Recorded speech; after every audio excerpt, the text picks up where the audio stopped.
दोस्तों, आज हम आपको एक ऐसी कहानी सुनाते हैं जिससे आप हर समस्याओं से डरना छोड़ देंगे और जीवन में अपने लक्ष्य को पाने के लिए आगे बढ़ेंगे।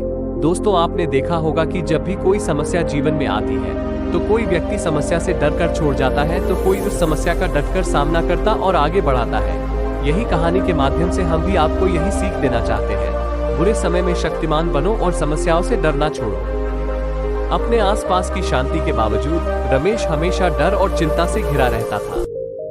वो अपने भविष्य, अपने परिवार और जीवन की चुनौतियों के बारे में चिंतित रहता था। उसका मन क्या होगा और कैसे होगा कि तूफान में फंसा रहता था। एक दिन बुद्धप्रिय नाम के एक मुनि गांव में आए। ग्रामीण उनके आशीर्वाद और ज्ञान की प्राप्ति के लिए उनके चारों ओर इकट्ठा हुए। रमेश भी उनसे मिलने गया, उम्मीद करते हुए कि उसे अपने डर से राहत मिल सकेगी। बुद्धप्रिय ने भगवान बुद्ध की कहानियां और उपदेश साझा करना शुरू किया। उन्होंने 4 आर्य सत्यों और अष्टांगिक मार्ग के बारे में बताया, ये बताते हुए कि डर और दुखों को दूर करने के लिए आंतरिक शांति और ध्यान का महत्व कितना है। रमेश ने हिम्मत जुटाकर पूछा, महाराज, मैं अपने डर और चिंताओं से कैसे मुक्त हो सकता हूँ? बुद्धप्रिय ने राजकुमार सिद्धार्थ की कहानी सुनानी शुरू की, जो बाद में बुद्ध बने। उन्होंने बताया कि कैसे सिद्धार्थ ने अपने विलासितापूर्ण जीवन को छोड़कर दुख के सत्य की खोज की और अंततः बोधि वृक्ष के नीचे ज्ञान प्राप्त किया। बुद्धप्रिय ने समझाया, जब सिद्धार्थ ध्यान कर रहे थे तो उनके मन में डर और संदेह के राक्षस आए, लेकिन उन्होंने ध्यान और धैर्य से उन राक्षसों को हराया। रमेश ने बुद्धप्रिय द्वारा सिखाए गए ध्यान और ध्यानाभ्यास को करना शुरू किया।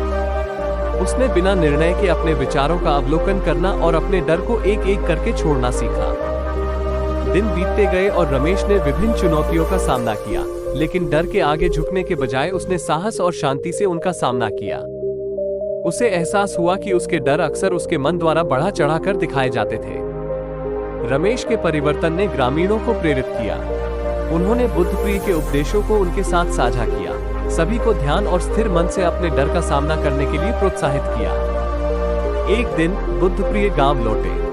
उन्होंने रमेश और ग्रामीणों में आए सकारात्मक बदलावों को देखकर प्रसन्नता जताई। शांति ग्राम अब न केवल दिखने में शांत था, बल्कि आत्मा में भी शांति थी। बुद्धप्रिय ने सभी को इकट्ठा किया और कहा, डर को हराने का सबसे अच्छा तरीका है उसे स्वीकार करना और उससे सीखना। ध्यान और साहस से हम किसी भी समस्या का सामना कर सकते हैं। बुद्धप्रिय के उपदेशों और सिद्धार्थ की कहानी से रमेश और ग्रामीणों ने सीखा कि डर जीवन का एक स्वाभाविक हिस्सा है, लेकिन इसे ध्यान, धैर्य और साहस के साथ दूर किया जा सकता है। शांति ग्राम वास्तव में एक शांति और ज्ञान का स्थान बन गया, सभी के लिए एक प्रकाश स्तंभ। अगर आपको हमारी कहानियां पसंद आएं, तो कृपया हमारे चैनल सोल स्टोरीज को सब्सक्राइब करें और शेयर करें।